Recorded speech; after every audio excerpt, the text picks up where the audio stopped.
Question 1. Que pensez-vous de cette vidéo? Vous êtes à l'abri des nouvelles choses? Par exemple, expliquez-vous des arts simples précis tirés de la vidéo des détails des arts communs.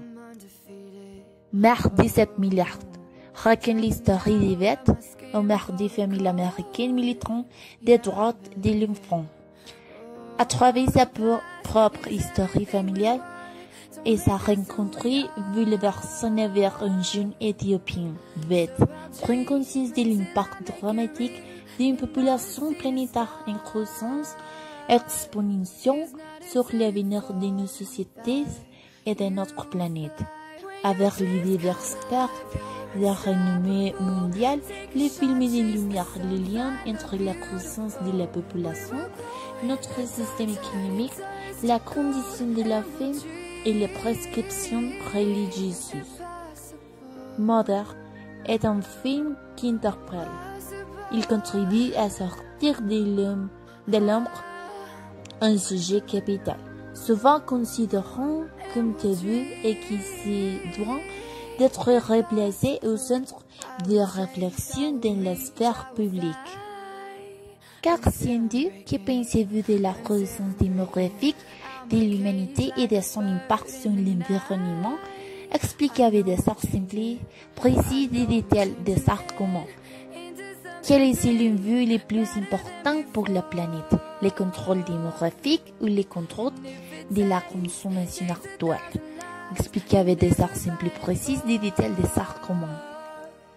Mother, présentez-vous de 40 ans et éclaire un sujet qui conduit tranquillement notre crise sociale, humanitaire et environnementale les plus dommageables.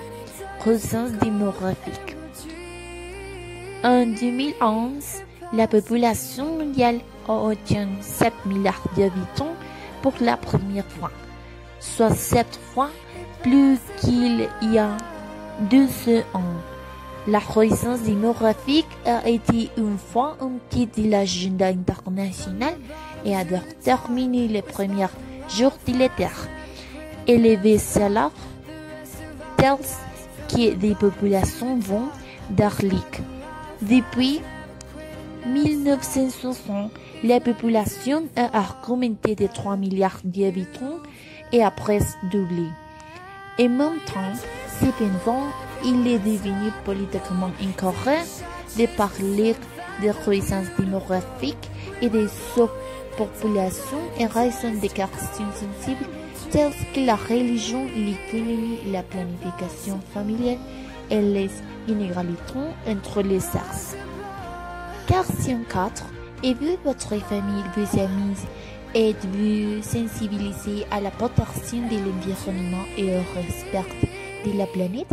Comment pourriez-vous concrètement participer dans votre vie quotidienne à la protection de ce que les autochtones amérindiens appelons le Pachamama? Expliquez avec des arts simples précis et des arts communs.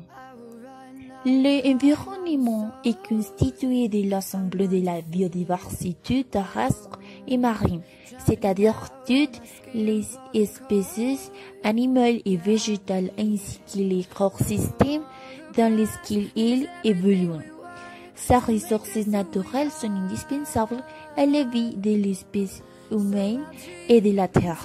Les activités humaines dégradent l'environnement, prélèvement des ressources sans souci de leur renouvellement, déforestation, éradication d'espèces animales et végétales, pollution des lieux, des eaux, de l'air et menaçant la survie de tous.